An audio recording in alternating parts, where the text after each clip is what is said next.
Okay guys, welcome back. So meron akong i-share sa inyo about dito guys sa bagong tester na meron sa atin ngayon. So guys, tanungin lang natin yung sarili natin about dito sa tester na to. Kung kailangan ba talagang bumili tayo ng ganito. Lalo na sa mga katulad natin na nagpa-practice ng electronics. So mahalaga kaya ito guys. So ipapakita ko sa inyo guys kung bakit para sa akin may pakinabang ito. Okay, ang pangalan niya pala guys ay multifunction withstand voltage tester, no? So meron akong mga hinanda dito guys na itetest natin. So yan, tuto ko muna para makita nyo. Lahat yan guys ay nagagamit.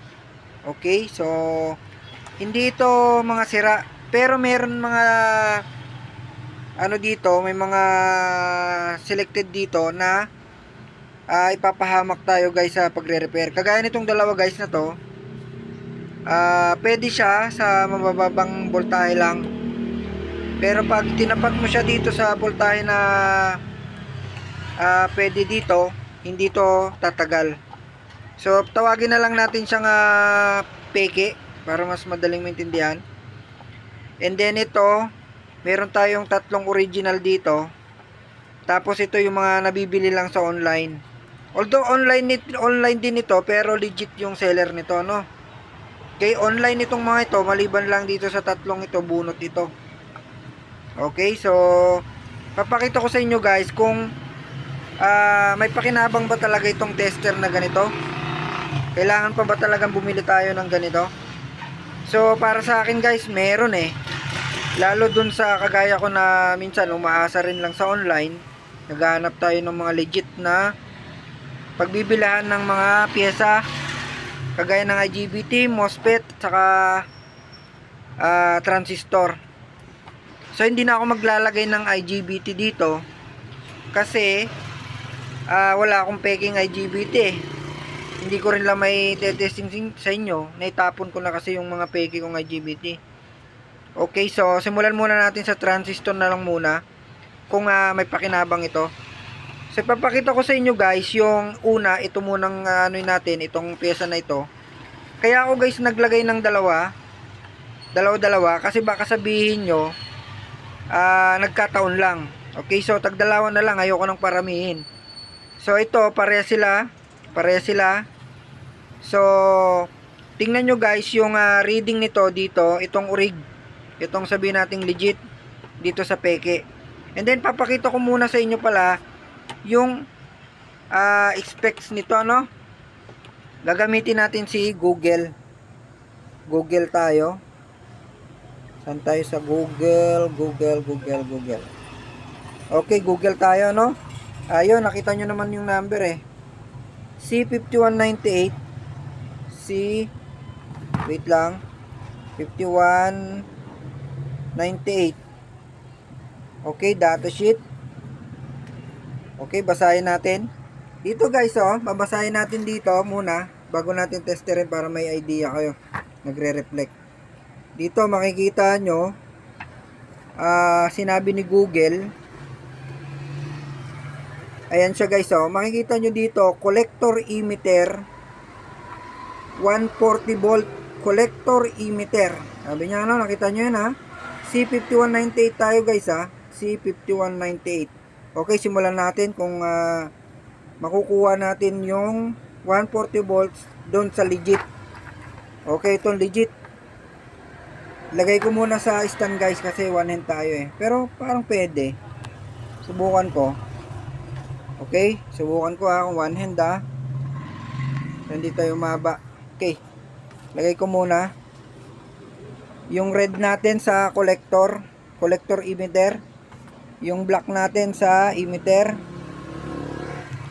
So yan na nakalagay na guys Yung isa guys, i-remind ko lang doon sa mga gustong gumawa nito. Ito ginagamit ito kapag mga MOSFET at IGBT, no?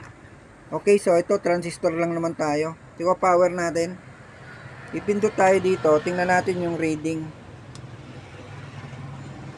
Ayun 225, nakita nyo yon. Kita nyo yung guys, 225. Wait, ayan o, 225. 27.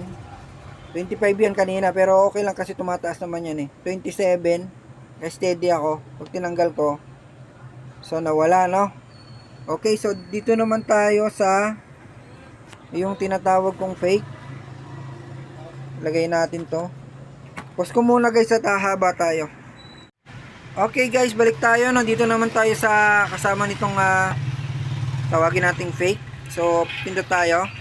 Tingnan natin. So, makikita nyo guys, 104 lang. Ulitin ko So, nakadikit pa rin yan guys Pindutin natin. Same settings lang yan So, 104 lang talaga guys, no? Kaya pala, itong mga ganito guys ay kapag mataas na supply ko siya ginamit, nasisibak ito. Yun ang experience ko sa pyesa na to, kaya tinabi ko siya. Ngayon meron na tayong pang test, kaya napagalaman ko na hindi pala siya mataas ang reading sa collector emitter. So ito yung isa kanina, ulitin natin yung isa, baka natsamban lang, kaya baka sabihin nyo yung iba naman magkaiba rin sila. Tingnan natin. Ayan siya guys 118. Hindi siya umaabot ng sinasabi dito ni Google na 140 collector emitter. So guys, dito sa Urig, halos nilampasan niya pa yan, yung 140 na yan, no? Okay, so yung isa pa para hindi tayo humaba.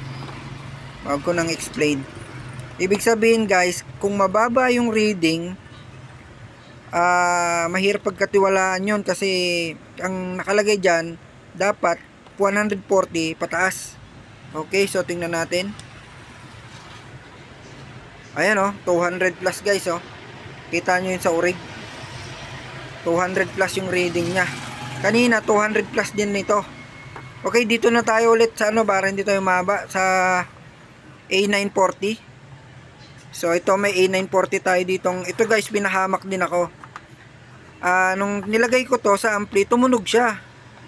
Pero nung nilagay na yung mga speaker na 4, nasibak ito. Okay, so ito dito natin kukumpare sa bunot. Pause ko lang guys, ididikit ko lang muna. Okay guys, so ito naman tayo sa A940. So yung reading natin, tingnan natin. Ito yung guys yung nagpahamak sa akin Ito yung mga tinatawag nating fake. Okay, so pipindutin ko to. Nakikita nyo?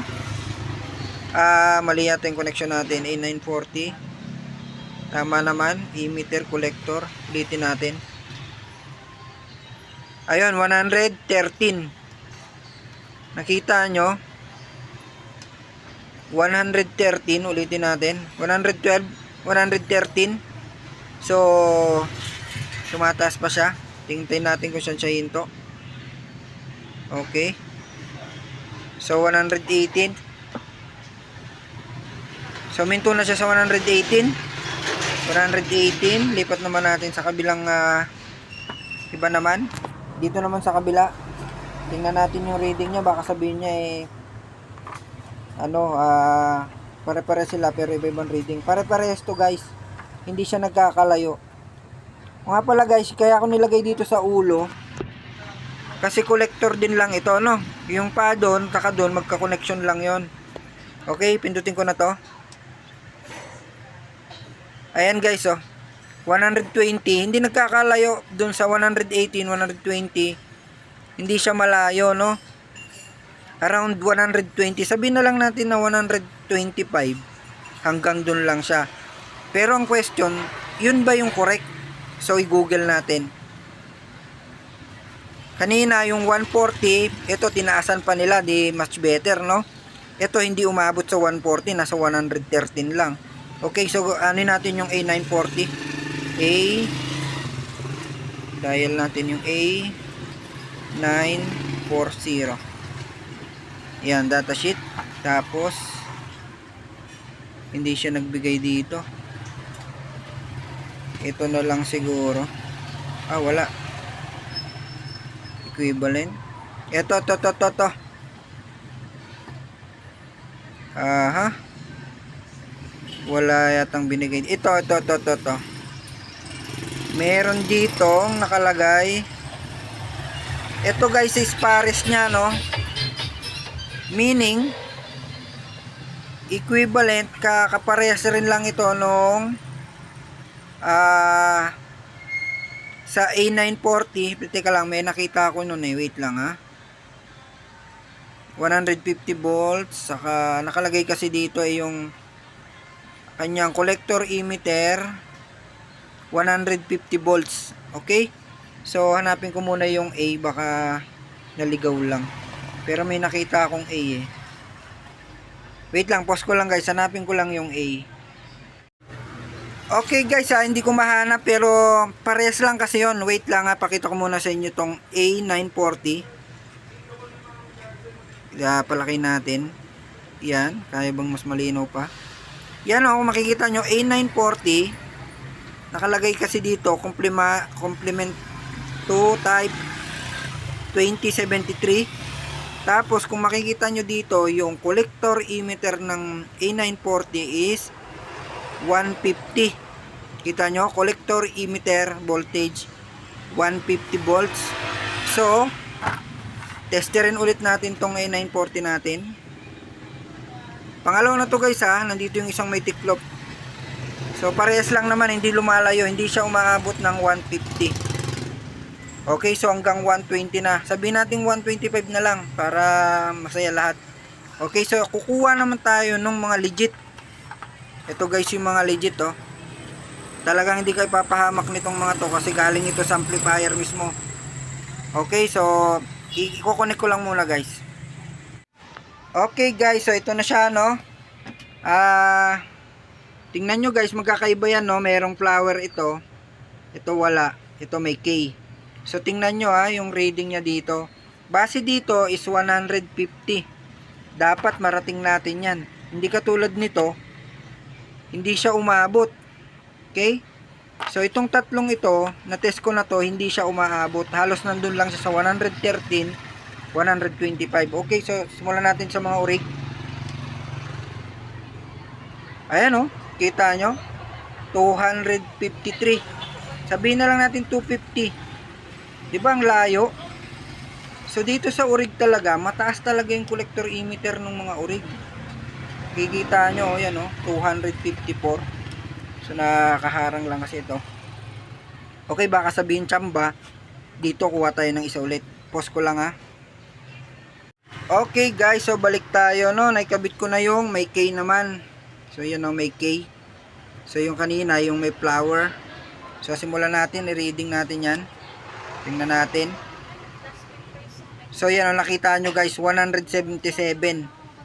So lumampas pa siya doon sa 150 volts na collector emitter nung nakalagay dun sa datasheet. So mga urig ito guys, hindi ka papahamak nito. Ulitin natin. Ayan okay, 178. So mas maganda pa tong isang flower na to, ang taas. So ito, subukan naman natin tong A940 na nasa taas lang yung number. Subukan natin. Okay guys, so ito meron tayong yung A940 na nasa taas yung number. Subukan natin kung anong reading niya, kung sinong the best sa kanila. Ayan the best yung reading ang taas. So ito guys, maganda talaga ilagay ito sa amplifier, ang taas nung niya, collector emitter niya. So itong mga ito, kuha ulit tayo dito. Ano ba ito? Ito, kuha ulit tayo. Balik natin dito. Ito yung mga fake. Tapos dikit natin dito. Okay, so reading natin.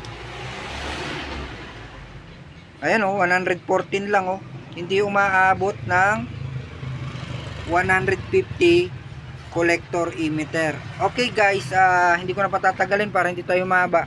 So guys, sa mga nag-o-online ng pyesa, maganda rin na may ganito ka para tiwala ka kung kakayanin ba talaga nun. Lalo kung sa supply ang pinag-uusapan, mas maganda may ganito ka para matest mo kung hindi ba masyadong mababa dun sa datasheet na nakalagay sa kay Google. Kasi malalaman mo agad kung talagang bagsak ang quality. Okay? So may pakinabang to guys kahit papaano, no? Sa mga gusto, mayroon to sa online. Mura lang naman to guys.